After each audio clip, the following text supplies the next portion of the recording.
Good morning, comrade subscribers. So, quick update. I have decided just to spray the whole case.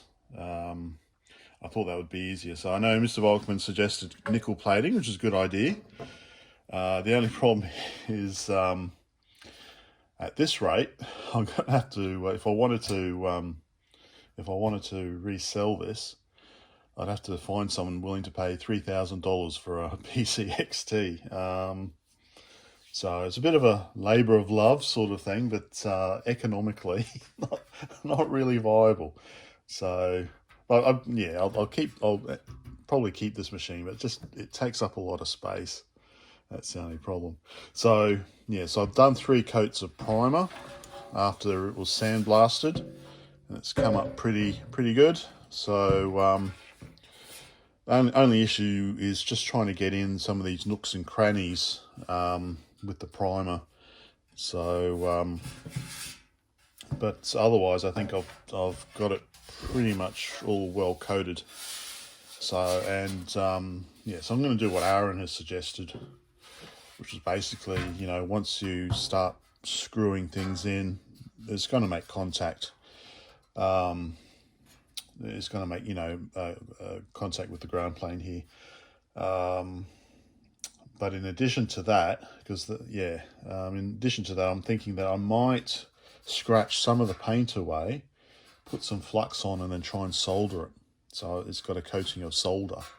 I thought that might be a kind of the best rust proofing I could do. Yeah, so that's the case. So three coats of primer, all done. It's looking pretty good. So I'll start with the top coat today, if the weather's okay.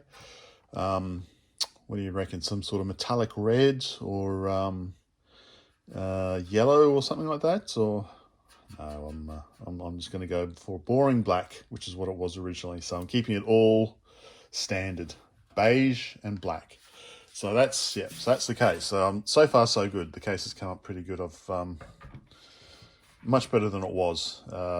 Yeah, so hopefully it'll look really good when it's done. Once it's done. Now for the other bit. So this is basically the remaining part, which is the Persyst time spectrum 384 multifunction card. So it's got serial. I'm just trying to remember whether it's male or female. I think it's serial, real-time clock, and 384K RAM expansion. And I think with these headers here, you could probably, yeah, it's got an additional maybe parallel port. Not sure. Anyway, but so I have started fixing it. So I have put the, I've replaced the resistors, and I've replaced these 2 sockets here that were damaged. There's a couple more sockets here that require replacement, but everything else I think I've pretty much, I need to put that header back in there. So I don't know, I'm a bit, because the thing is I don't know how much of this RAM actually works, so I don't know, but what I've decided to do is basically replace it. So Mr. Adrian Black has very kindly provided Gerbers for a 512K ISO RAM expansion card. So I thought what I would do is, because all I'm really interested, it would be nice to have the real-time clock, but all I'm really interested in mainly is the, getting the machine up to 640K. So with Mr. Black's 512K RAM expansion, that covers this, and on the XT main board, which has got 256K, I can also recover 128K of that, of those 4164. So I'll have 128K on the main board, and then 512 on the RAM expansion. That'll bring me up to 640K. Not too worried about other ports. The MDA card's got a parallel port. So the parallel port I can use for an EEPROM programmer. I've got an EEPROM programmer that uses parallel and DOS. So that's okay. There is also plans for an RTC, but no Gerbers. So I'll have a look at that.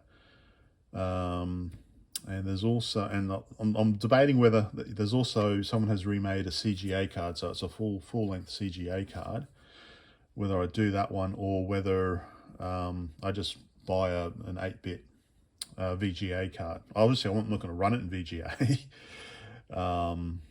Because we had an Amstrad PC6E14 that had EGA, and that was slow enough running on an 80. Well, that was an 8086. So that was, anyway.